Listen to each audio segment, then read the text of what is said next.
Dear students, today we shall continue with the previous topic, and that is interference due to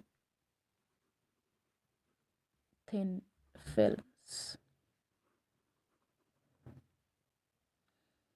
I have told you that films can be of various shape. They can be thin, parallel, straight. They can be wedge shaped. Today we are going to discuss the wedge shaped film. So consider an air film which is trapped between two glass plates AB and AC, which are inclined to each other at an angle theta, right? So we know that the thickness of the film, of course, is not uniform. Therefore, at any point, this thickness will be determined by the tan of this angle, that is theta. So we write tan theta is equal to t by x, where x is the horizontal distance of the point from where we intend to measure. Now, if the angle is very small, which it is indeed, so theta is equal to tan theta is equal to theta, and we write theta is equal to t by x.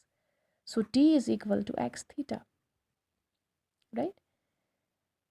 Now in the previous video, I have told you that the path difference between any two rays that emerge either in the reflected system or in the transmitted system is how much? 2nt cos r, where n is the refractive index of the medium, t is the thickness of the film, and r is the angle of refraction, right?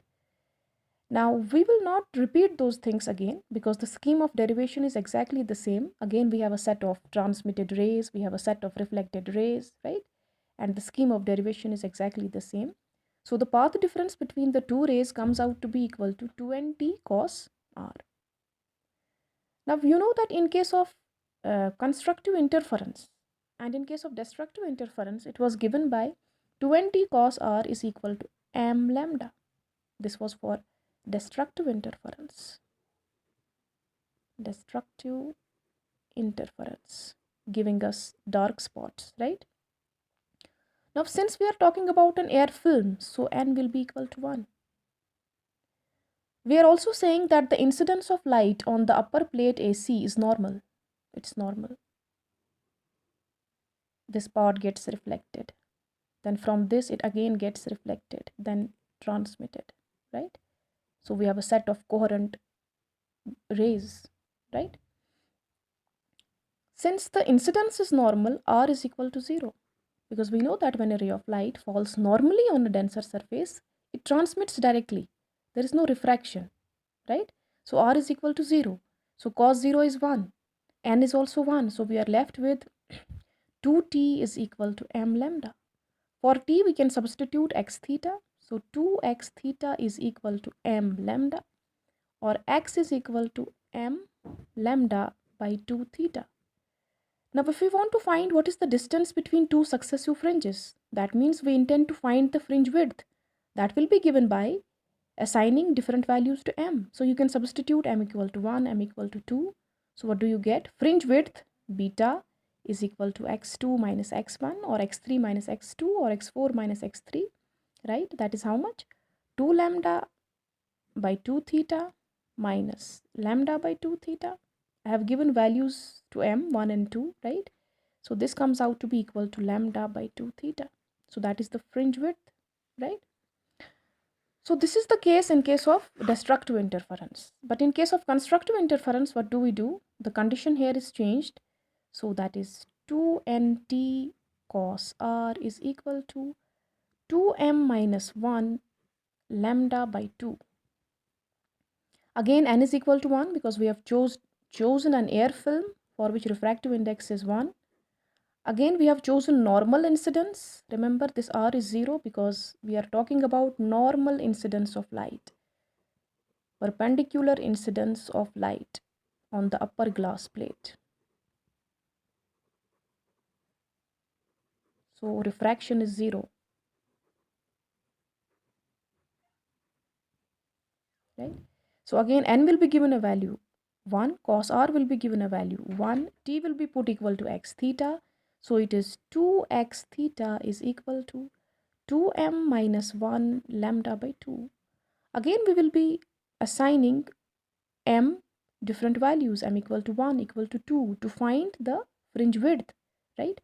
So x is equal to 2m minus 1 lambda by 4 theta. So let's do that. Put values of m equal to 1 and 2, for example. So when you do that, what do you get? That fringe width beta is equal to x2 minus x1. That is how much? 2 into 2 minus 1. 2 into 2 minus 1 minus 2 into 1, that is 2 plus 1 lambda by 4 theta. So this comes out to be equal to 2 only. So it is 2 lambda by 2 theta by 4 theta. So that gives again lambda by 2 theta.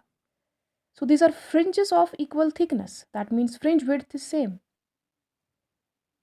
Between every two dark fringes there is a bright fringe, and between every two bright fringes there is a dark fringe, and they are of same width, right? Now, what is an important application of this interference due to thin films, especially due to a wedge-shaped film? It's like this. Suppose you have a wedge-shaped thin film and you place a circular object here. It has certain diameter, right? Suppose L is the length and again theta is the angle. We know that this theta is going to be equal to d by L. So this diameter d of the object is L theta. Now what you obtained is that beta is equal to lambda by 2 theta. Just now we have obtained it. This is the fringe width. So this theta will be equal to lambda by 2 beta. So you can substitute it here. So d is equal to L. For theta, you can write lambda by 2 beta.